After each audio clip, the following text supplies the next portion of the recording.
So hello, welcome back to the video.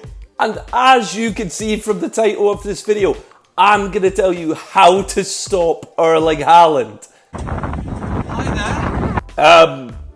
You can. Thank you for watching.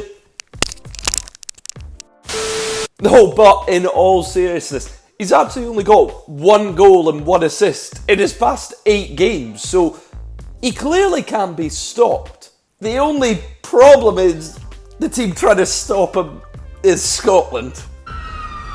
Your sticks leave it touching the ground, man. I mean, this is the best Scotland team that I've seen maybe in my lifetime as well. And we're playing some of the best stuff under Steve Clarke. It's just that Haaland's a different beast altogether. As far as first season's debut campaigns go, his was pretty special. Let's break it down. He joined from Borussia Dortmund last summer. The fee was estimated to be around £51.3 million, but it would then go up to about 85 million plus add-ons. No one really believes that's what they paid for them, hence all the financial fair play breaches, but that's what was said, and that's what he came in for. Then he comes in, overall plays 53 games against 52 goals. And add on top of that 9 assists, you've got yourself one of the best debut campaigns of all time. I mean, in the Premier League, he scored 36 goals and he got 8 assists there. He shattered the Golden Boot record. Harry Kane got 30 goals. Do you know how mental a season that is? And no one even cares because Haaland got 6 more goals than him. I just made it look so easy. Then you sprinkle in 12 goals and an assist in the Champions League, a competition which he won, and City won pretty easily. It's amazing. Moments after they even won it, he went over to the CBS crew, spoke with Thierry Henry and said, "How do I become a better striker?" He's 22 years old, had a season like that, and he's asking one of the greatest strikers of all time, Thierry Henry, how do I become even better? And Henry gives him advice. Henry, don't tell him anything, especially not with this weekend coming up. And the way it sort of looks like you're able to stop Haaland is the way that Ben Mee stopped Haaland at the Etihad, a game in which Brentford won. He said on a Monday Night Football when talking about that matchup, "We just did not let him run in behind. That's when he's at his most dangerous. Ball over the top, through ball, he's running past people, he's quicker, he's stronger than people, he can bully them off the ball. That's when he's at his most dangerous." And that's what Thierry Henry said as well. He said, when you've got your back to goal, you need to sometimes go on your right foot. That's where you really need to improve, not so much anything else, because when he is the most dangerous is when he's running in behind.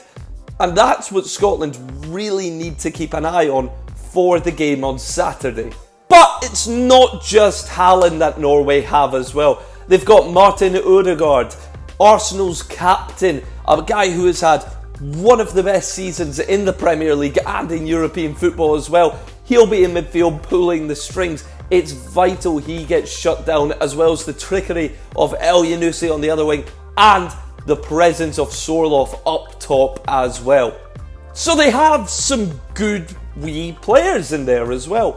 And I think the way in which Scotland stopped Norway is by stopping Ødegaard and Haaland. I know it's not the most mind-blowing sort of piece of advice that you will ever hear, but that's the truth of the matter. You slow them down, Norway aren't really a threat then. I mean, out of the last 4 matches, they've lost 3 of them and then drew 1 of them.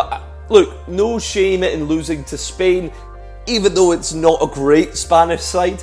And Georgia are a sneakily good team in which they drew 1-1 with. They've obviously got the Napoli man whose name is impossible to pronounce. And they're a good sneaky wee team who Scotland will have to face on Tuesday night as well. But Norway haven't been fantastic over the past wee period. And when you contrast that with Scotland's feel-good factor, the form, and the fact that we just beat Spain as well a few months ago, you probably have to say that Scotland are the favourites. As I mentioned as well before, Yes, we beat Spain. It's not the best Spanish side. It's probably the worst Spanish side I've seen in my lifetime. But the grass was a bit too long for Rodri. We didn't play to their sort of standard, but we won 2-0. So, who really cares at the end of the day? I think for tomorrow as well, Steve Clarke's got to put McGregor onto Odegaard. He'll do what you're told. Now, the energy that Callum McGregor brings will be imperative for this matchup. I mean, Odegaard's going to want a lot of time on the ball. McGregor's going to have to shut him down quickly. Wherever Odegaard goes and wanders off to, McGregor's going to have to follow him and just make his life awful for the match in Oslo. And it'll then free up McTominay as well, who might have a battle or two, but that's where McGinn will drop in and help there as well. But if McGregor can't mark Odegaard off the pitch, which I'm hoping that he can, who marks Haaland? I've got your answer right here for you.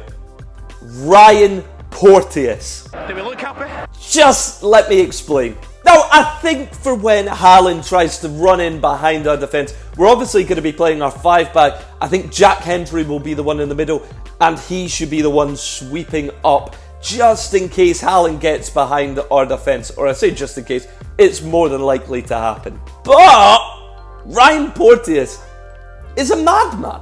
And I mean that in the most endearing way possible. He reminds me a bit of Rudiger. Not in the same quality as the German Real Madrid centre-back. No, but he is a madman like him. He'll put his head where a lot of defenders won't put his feet.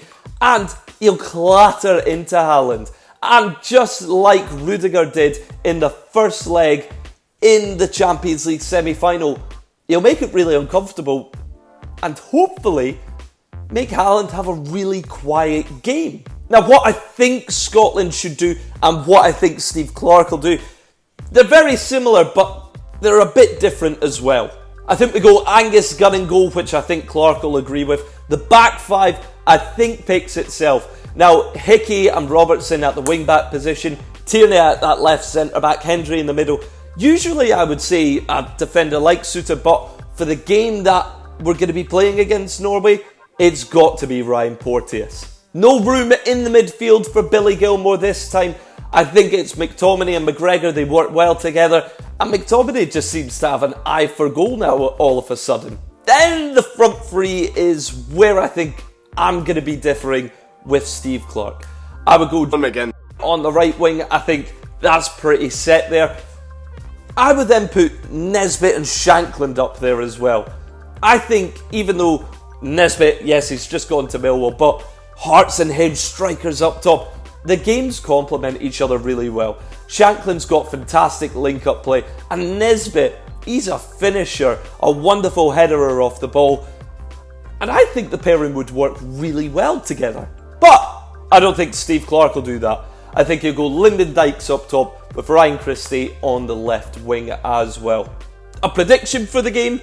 A draw would be lovely for Scotland. But I'm going to go out on a limb here and say Scotland 3, Norway 1. If that was to happen, we'd go 8 points clear of Norway. And we'd have 5 games left, giving us a wonderful, brilliant chance to qualify for Germany, the Euros, next summer. So how do we beat Norway? Well, we do a high press. We have a solid back line. That's the most important thing. As I've said as well, McGregor goes on Odegaard. We try and stop their tricky wingers and the likes of El Yunusi. And Porteous destroys Erling Haaland, who I am praying is hung over from Man City's treble win. So can Scotland and Ryan Porteous actually stop Erling Haaland? What do you think? Please let me know below. And what do you think the score will be? Do you think Norway will qualify for the Euros? Scotland? Let me know your thoughts on everything down below. If you'd like to give a like, a comment, a wee subscribe, a share, that would be fantastic as well. Thank you very much for watching. Cheers.